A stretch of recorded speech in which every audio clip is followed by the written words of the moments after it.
It is the next game is the biggest game of the season. Is there a little bit more on the line because of where these teams are in the standings? You knew that was coming. You tried to use my words, though. That's the next game is the biggest game of the season, so you already answered the question. Yeah. Yeah, again, I get the realization of we're at the top of the standings, and I don't take for granted that we're in a race for a conference championship. Like that's significant. It's really hard to do. And the sustained success that our program has experienced is because of a lot of hard work from some players and our assistant coaching staff that I think has been emulated by Kennesaw's situation. I think Amir and his staff have done an unbelievable job. If you look at their team 3 years ago with Burden, Spencer, Youngblood, Stroud, Robinson, like that whole core group has stayed. They got to play when they were young and didn't know what it took on a championship level, but you could just tell that this program has been getting better since we've been competing with them. So I'm not surprised. Amir is a terrific individual and a really good coach. Like they run great stuff. They're really sound defensively. This will be a great challenge for us, and excited that we're afforded an opportunity to play in a game that is as significant. We talked about the sustained success that your program's had over the years, and due to that, this isn't necessarily the first, quote unquote, big game you guys have been in, and do you think that the players can kind of, rest or go back to some of those previous big games that they've had in the regular season, even postseason, as they prepare for Thursday? Yeah, it's a good question, John. I've thought about that. I just think every game is its own entity or is an entity in itself, and I don't know. I would think that our experience and the fact that we've had a few games that had a great deal of anticipation for them, that we'd handle it right. But look, Kennesaw's a lot older than us.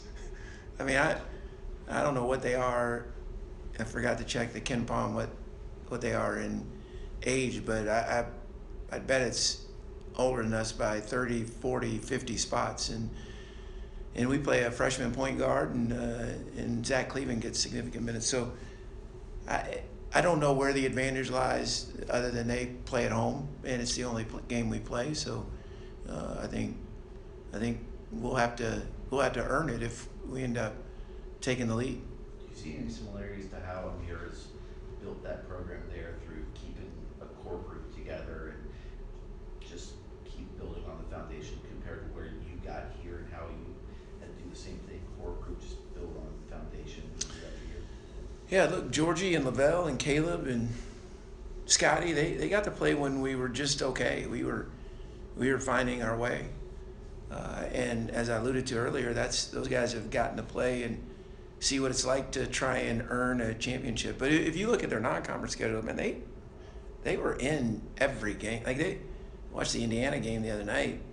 That could have very easily. Kennesaw is a very good team, and I think the better competition that you have to play in your league prepares you for postseason. I've just been around it enough to believe that. It's hard, but like, guys, you all know this, and in our own individual lives, Monty Williams says it best. On the other side of hard is usually what you want. So I think it's good for us to be challenged, and we were challenged certainly last week, so I feel like we grew a little bit. As a competitor, you're a little disappointed that you guys only get to play once this year, and maybe more disappointed that that one game's on the road.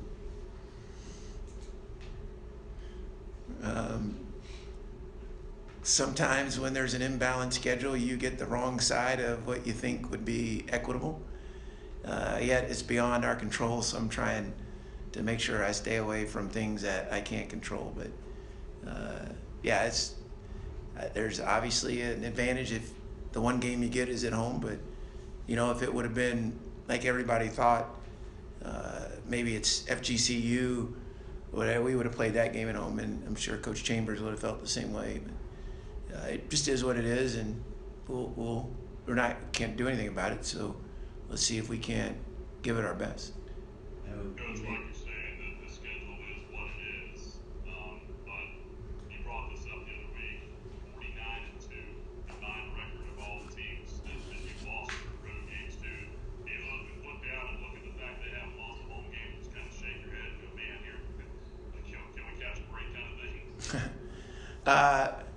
No, Nick, again, good teams are good teams. And,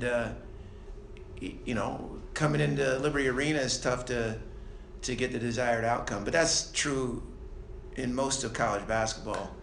Hard to win on the road. I mean, Purdue's the #1 team in the country, and I watched the Northwestern game, and they're up 5 with about 4:10 to go, and maybe it was 7, and they lost the game. So I just think that's the nature of the beast, and it'll prepare you regardless. But hoping that we'll accept the challenge, and again, we know it's going to be difficult. No one's beating them there at home, and I'm sure they'll have a raucous crowd. I know you brought up in the summer about how difficult it was to get that schedule put together for non-conference, but the fact that Alabama is the #1 team in the nation, you played well with Northwestern, and that graphic appeared during Sunday's broadcast that a win over you guys was quad 1 win for them, plus Oral Roberts. How much is that non-conference schedule and playing 2 teams on the road, 1 team neutral has prepared the guys so that way Thursday isn't too big of a deal for them? Well, it's a big deal because it's a game that is going to give one team the lead in the conference championship race. Bill, I don't know, did you do the records of our non-conference opponents? Remember what it was? 52 right now for those 4 teams that you lost to. That's at home, but I think the overall record was wasn't like 89 and 12 or something. Yeah. So, again, I remember hearing some noise about the non-conference schedule and how we don't have this and that, and that's why you just. And I wish I could take credit for it. We just tried to play whomever would play us. Again, most people don't follow as closely as you guys, but this will not change. Teams are trying to get quad 1s and quad 4s. They can get quad 1s in their leagues, the high majors, and they're trying to get quad 4s because you have you're least likely to lose to them. Quad 2s and quad 3s, which there's about 20 to 24 conferences that will reside in that pool. It's really hard, and that's just college basketball. So you ask about an 80 or 96 team tournament, absolutely. Otherwise, the mid-level it's gonna be like this. I'm surprised you haven't written about it, but is it written or wrote? Written. I think going into Kennesaw, I don't know where exact. Our net's 47, and I don't know how many mids. If you don't count the Mountain West as a mid, and I'm talking about other 1-bid leagues, and they're going to get at least 3. Who's ahead of us? Oral Roberts? Maybe. Oral Roberts below you. Oral Roberts or FAU. So, but we're nowhere to be found on the at-large conversation or anything like that. And the only way we would have been is if we would have beaten Alabama at Alabama, or Oral Roberts, maybe Northwestern on a neutral. Those were the only chances we got. So, boy, if that boils down to the 3 games that you get in the non-conference to get in that largest, I'm telling you, that makes it really difficult. And when, because of your success, your fan base has an expectation, granted, I get it, of we should be in the NCAA tournament. Well, there's 0 margin for error in starting February 27th. That makes it challenging. So I hope our guys continue to keep their identity and who they are, and not just in making the tournament, because I think that pressure can be crippling. But I hope we expand the tournament sometime soon.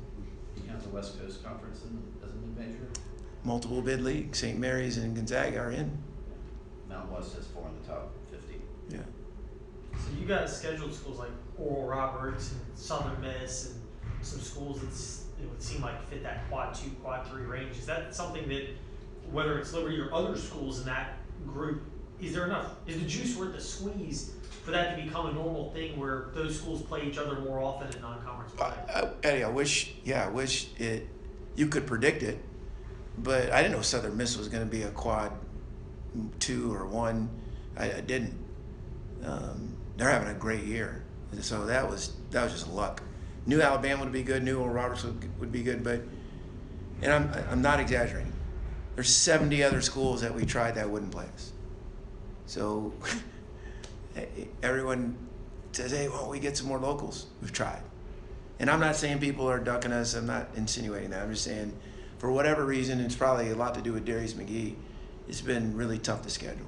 And I won't say tough. It's been nightmarish to try and get a non-conference schedule that achieves what we're hoping to achieve, really good home games for our fan base, not having to go on the road and get bought for however many games, but have a competitive enough schedule on the road that gives us a chance to be prepared for what will be an extremely competitive Conference USA schedule. So that's our goal, that's our pursuit, and I've had a few calls from mid-major coaches that ask what was our scheduling plan because of how high our metrics are, but I think some of that is luck of the draw and unpredictable.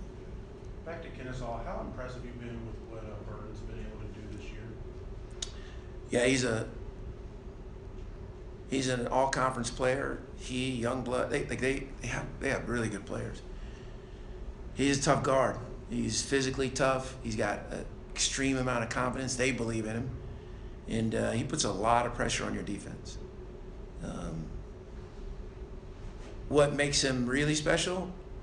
He's got a lot of good players around him because they can stretch you. Jennings, Youngblood, Spencer, Brandon's way better. And then they can throw it into the post and get interior points. So it'll challenge our defense. I've been really impressed with them, but I've taken a peek at them the last 2 or 3 weeks, and even early in the conference season when I saw some of their scores. I really love what they're doing. Grind of a season and all that you're pouring into each and every game and all that, are you able to enjoy this? Like, are you able to appreciate, like, everybody wants to be in a race this time of year where every game means something and to be competing for the top spot in the conference. You're in it. Are you able to appreciate it, or as a coach, is that just out of the question? Yeah, it's a great question. And full disclosure, I love being around our guys. So I'm able to enjoy it, especially when we get to see the little miracles that God does throughout our day. But I'm really competitive, and I quickly get to the next game. And I think that's true for our profession. Like, yeah, you want to enjoy it, but you also feel an obligation to best prepare your team and staff for what's next. And I think we're all wired that way as coaches. But again, I think this is a special place, and to have a chance to, again, compete for a championship and be in that race with 2 weeks ago is what you want, and I'm really grateful for it. All right. Any other? Nick, Emily?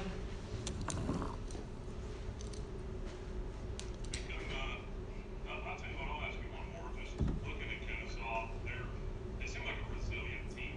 I mean, just looking at some of their scores, watching some of they were down, I want to say, like 11 the other night. I mean, is that something that you take note of when you're watching a team and scouting them? And, how does that affect your preparation?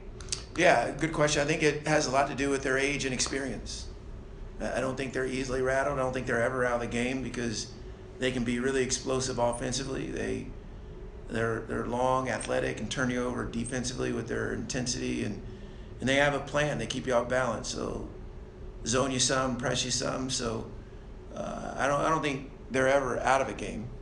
And I think the close games that they have, I think their maturity and experience, they've just outlasted people. So again, I hope we can overcome that on Thursday.